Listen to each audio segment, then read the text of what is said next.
Hello everyone, my name is Varun and I welcome you all to yet another episode of ArabyAds Leadership Series.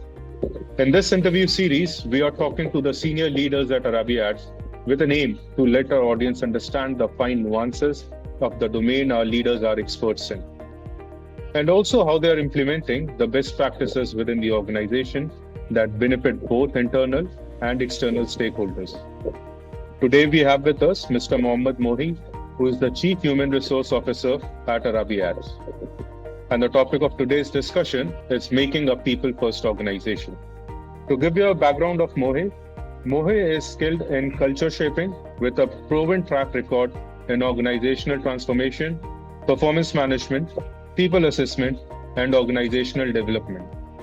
He has worked with various large corporations in leadership roles across Middle East, Turkey, and North Africa. Welcome to the show, Mohey, and thank you very much for being a part of it. Thank you, Varun, for hosting me. So let me begin this conversation, Mohey, by asking or by understanding from you your idea of a thriving people-first organization. Can you tell us about it? Sure. Very, very smart question.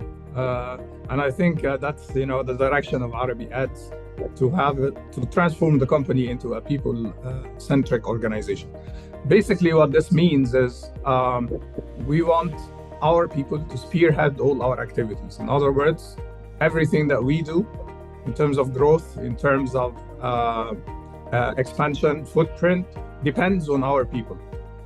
And it will not be smart if in the space of our industry, where we don't have machinery, we don't have production, we don't have raw materials, just we have people. They are our main assets. It will not be smart if we're not focusing on them and at the same time want to grow our business.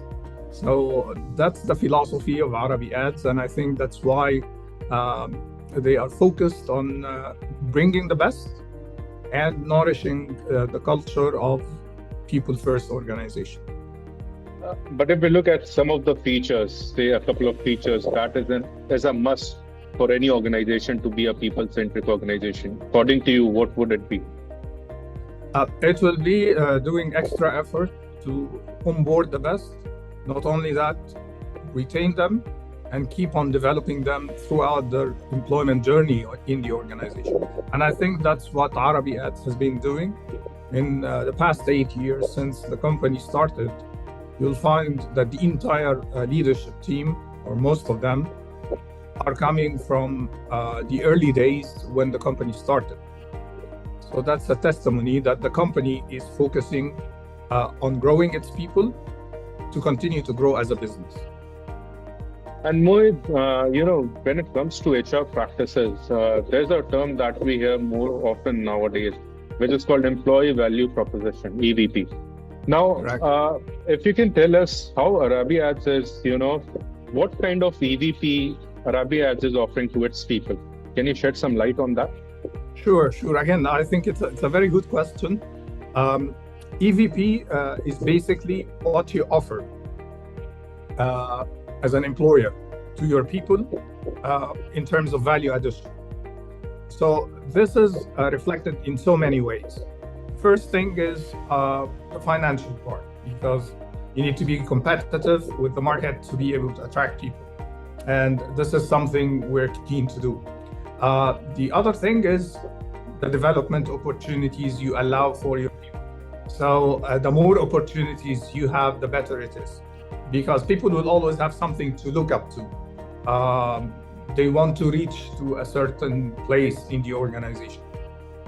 So that's the second thing. The third thing is, in my view, is the environment itself. The environment that ArabyAds provides is an environment that allows people no limits when it comes to creativity, trying new ideas. So it's a very interesting environment for people who have the sky as the limit. The sky is the limit for them. So there is a lot of room for creativity, which is not necessarily the case in other organizations.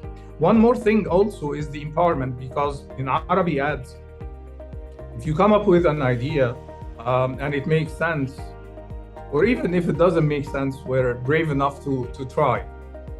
So you take it, you own it, you implement it, and then let us see. If it works, fine, we go ahead. If it doesn't work, we try something else. This is something unique. You will not find many organizations allowing people to be that creative and allowing them, the luxury to fail if things don't go well. But no worries, stand up, try again, and do something different. So I would say the financial part, the competitiveness, the space to be creative, the career progression and career development, and the opportunity to learn, either through formal training or even people learning from one another, a kind of learning organization, so to speak. Right. And very interesting, you said that people are allowed to, try new things and are even allowed to fail, but Yes. it is the passion that should drive them. So, in your experience, when you give these kind of opportunities to people in your organization, how does it help to align with the goals of the organization? The first thing is it gives people confidence, okay? Because you know that somebody has your back. You know that if you fail, you'll not be out, but rather you have the opportunity to try again and do something different. So when you have this level of confidence and you're not afraid, this gives you a motivation to try further, once, twice, 3 times, until you're successful. So that's the first thing. The second thing is it gives people also trust in the leadership team, because the leadership team is, how I would say, the promoter of this kind of culture, or the guardian of this kind of culture. So if it's coming from the top, from the CEO himself and the rest of the leadership team, this gives more confidence in our people, not only in themselves, but also in the leadership team. And that's what you need. You don't need a disconnect between how the leadership is thinking and how people are operating. Right. And Mohey, you joined the organization very recently. So, Correct. So wanted to pick your brain, when you are devising any new people policy in the organization, what are the key factors, that you take into consideration while drafting any policy on the organization level? Okay, the first and foremost for me is the policy has to be an enabler. In other words, it's not meant to cripple people or hinder progress in the organization, but rather an enabler to allow people to operate within some sort of standard framework. So we are consistent and fair to each other and across the whole organization and across all locations as well. So that's the first thing. The second thing is it needs to make people's life easier. I'm not creating a policy to eventually make people hate the organization, but rather I want them to operate within a framework that makes sense and at the same time serves their interest and the interest of the organization. So this balance also needs to be there between the interest of the company or the business and the interests of the people. The third thing for me is alignment. So I'll not create a policy where everybody is expected to resist. All right, so there has to be some effort done in advance to ensure that people will be aligned, buying in. So when you roll it out, it doesn't end in the drawers without anybody, executing it. Right. So what I understand is whatever policy you're devising, you keep into consideration the internal and external stakeholders in mind, that everyone is aligned with that policy. Absolutely. Internal stakeholders as well as external stakeholders, because we're not closed in our office premises in isolation from the external stakeholders. We deal with clients, we deal with partners. So whenever there is a need to have an overarching framework to consider this kind of mutual relationship, the policy needs to be in place. Sure. And may I ask you any policies that you are looking, to implement in the organization? You are working on something which truly defines people policy organization, people first organization?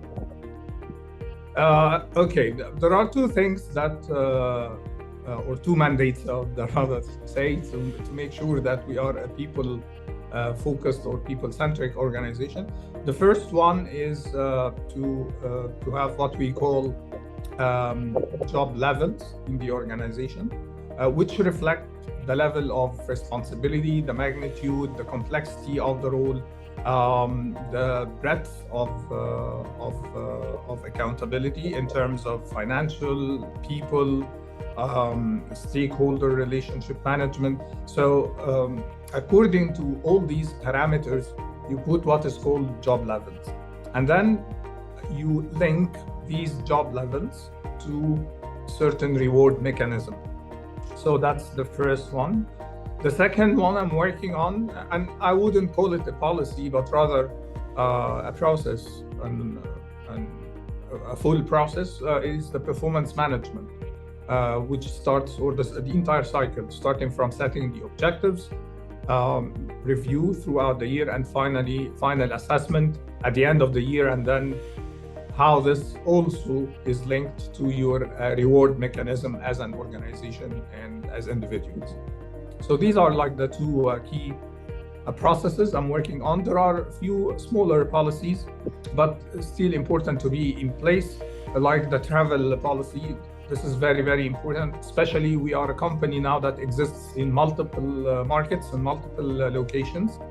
And we don't want people, to be somehow lost or not sure where they should be staying, what kind of travel ticket they should be having, and all this. So when you have, again, this kind of framework that explains it, everybody knows what he or she is entitled to, what he or she needs to do to be able to make a business travel, and then everything that goes with it. And while I was introducing you, Mohey, I said that you have worked across different geographies and you have worked across large corporations in different leadership roles. As a leader, in this space, what are the best practices that you have encountered through your professional journey? And what kind of, best practices you think would make a huge difference in an organization's progress? There are plenty of things, Varun. One of the things that come right into my mind is the HRIS, or the automation of the HR processes. And this makes a huge difference when you have this kind of solution in an organization, because it gives you an overview about everyone, every employee, no matter where they are, no matter which department they work for. So that's a very, very enabler, again, a key enabler in the organization. Based on the kind of best use out of it, or what you make out of it, you can get great results, because the HRIS gives you a lot of data, visualization of data in the form of charts and so on. Then your entire processes, HR processes, are reflected on the HRIS, and they are linked. So the performance management is linked to the reward system, is linked to the talent development, is linked to succession planning. So the whole HR processes are interconnected under this HRIS framework.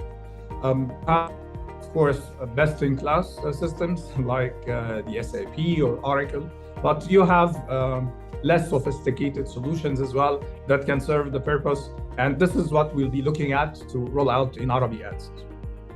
Yeah. And also, one thing that makes ArabyAds a very exciting place, is the diversity among the people. We are present across so many countries. People of diverse cultures come together to create such a wonderful organization.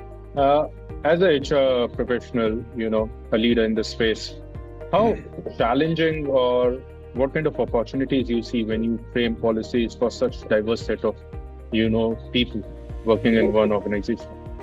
Okay, I like this question very much. And I think I was, to your point, I was really privileged to have the opportunity to work across multiple countries and multiple geographies and different cultures, different background. And I believe this is what shaped me eventually to being an inclusive leader, so to speak. So there are challenges, definitely. If we are not, as individuals, are not prepared to accept others or to deal without bias with others.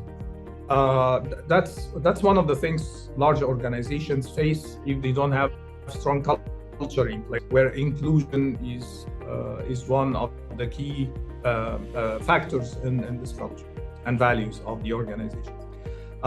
In terms of opportunities, certainly this is a unique opportunity. When you are an organization that has 2-3 nationalities versus an organization that has 20, 30, even 40 nationalities, that enriches the organization very, very much.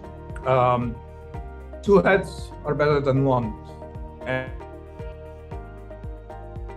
And definitely better. This expansion or this diversity in backgrounds, in terms of culture, in terms of education, in terms of habits, in terms of even values, enrich the organization more and more. And you find this reflected in new ideas, new projects, new solutions that the organization is always capable of generating. As according to studies and research, more inclusive organizations that promote diversity in terms of gender background, education, and so on are more successful, more capable of generating new solutions and products, and also more capable of reaching out to bigger population, be it customers, community, and so on. And I really saw the difference, because when I started my career in my home country in Egypt,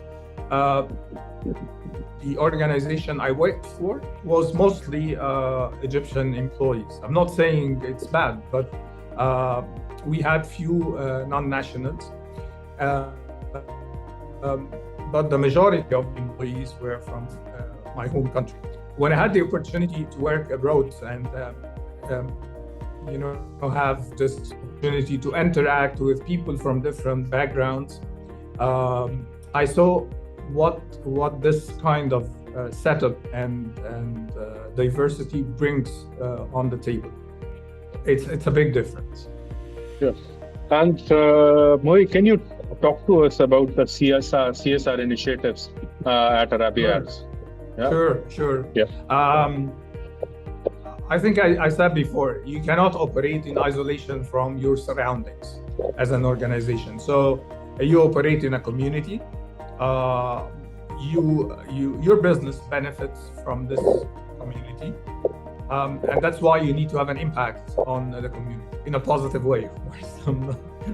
So CSR is in the core focus of ArabyAds philosophy and leadership as well. And this is really inspired by the CEO himself, who has this genuine interest in doing something positive for the communities where we operate. For this purpose, we have lots of initiatives related to supporting charity, supporting education for kids in less privileged areas, supporting as well employees, our own employees in difficult situations as needed. And what we want to do more is to allow our employees the channels to donate, not just financially, but part of their time and effort to support children who are being educated or having difficulty with education. And for this purpose, I have a gentleman who's looking after all these new activities. That's one thing. There is another dimension as well, which is as a company, we receive investment funds from interesting funding organizations. And these funding organizations have a mandate as well related to sustainability and social responsibility. So that fits very well into our way of thinking, because they have a mandate, certain things we need to have in place, and we have the mentality, and not just the mentality, but we have also the intention to do something different for the community. So the two are, connecting well together. The mandate coming from our investors, as well as what we genuinely want to do for the communities where we operate. And that's why we will be seeing more and more initiatives for the benefit of the community and the interest of our people as well. Because if you are doing something as an individual, doing something for the community where you operate, that makes you feel better. It gives you self-satisfaction. You're valuable, you're adding value, you're making a difference. And all this makes you feel a better human, and eventually will reflect on how you operate within your organization. So, Mohey, I'll have just a couple of more questions before we wrap up this discussion. Going back to your background and your work experience, across different geographies. Can you tell us about your biggest learning? In working so many years, what has been that one thing that you think that has been the biggest learning in your career when it comes to HR practices? I think the biggest learning for me is you cannot expect people to be the same, to think the same way, to act the same way, or to behave the same way. There is no way on earth you'd expect everybody to be a duplicate of your values and the way you think and the way you operate. People are different, people are unique in their approaches, in what they do, how they behave, and so on. This can be any community, and it can also create, I don't want to say chaos, but a certain level of when differences, are too much and there is no overarching framework, it ends up to a situation where it's almost chaos. So the trick is to be able to make use of this diversity and different backgrounds, mentalities, behaviors, and so on. Make use of it for the interest of the organization or the community where you are.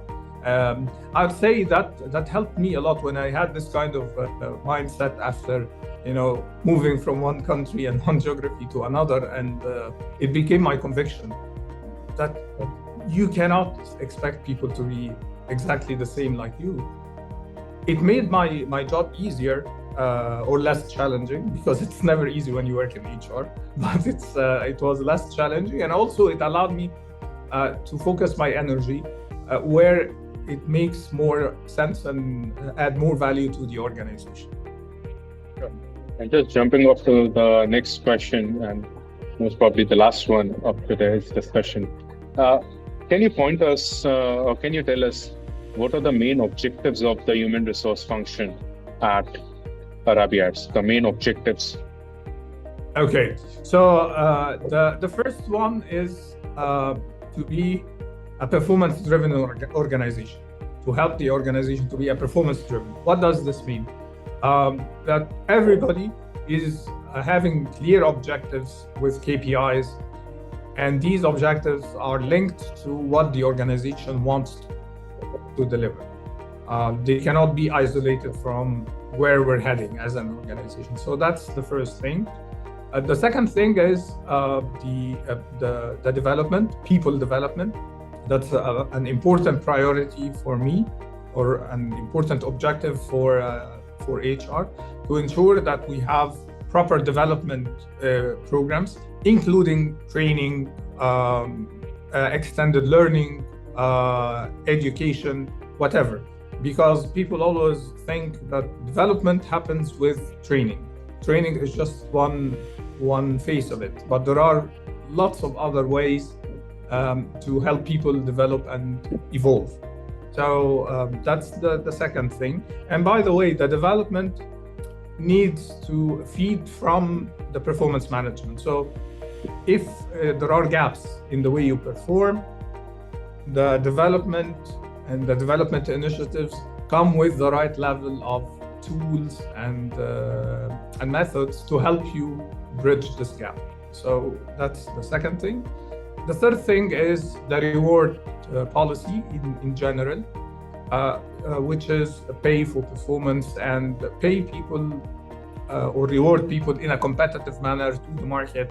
So you're able to attract the best and also retain them in the organization. So these are like my three key pillars that I want to have in place in ArabyAds. And in my view, this will help the organization deliver and also be fair to its people. Because when you have a performance-driven organization, there is no place for people who are not doing their best and not performing to their best level for the interests of the organization and themselves. So with this, we come to an end of this very insightful discussion on best HR practices and what goes behind creating a genuinely people-first organization. I hope our audience will have learned something new today and also understand how ArabyAds is taking measures to create a productive, engaging, and employee-friendly environment for the employees. Thank you, Mohey, for talking to us today and sharing your expertise with our audience. Thank you very much, Varun. And I'll see you in the next episode. Till then, take care and goodbye.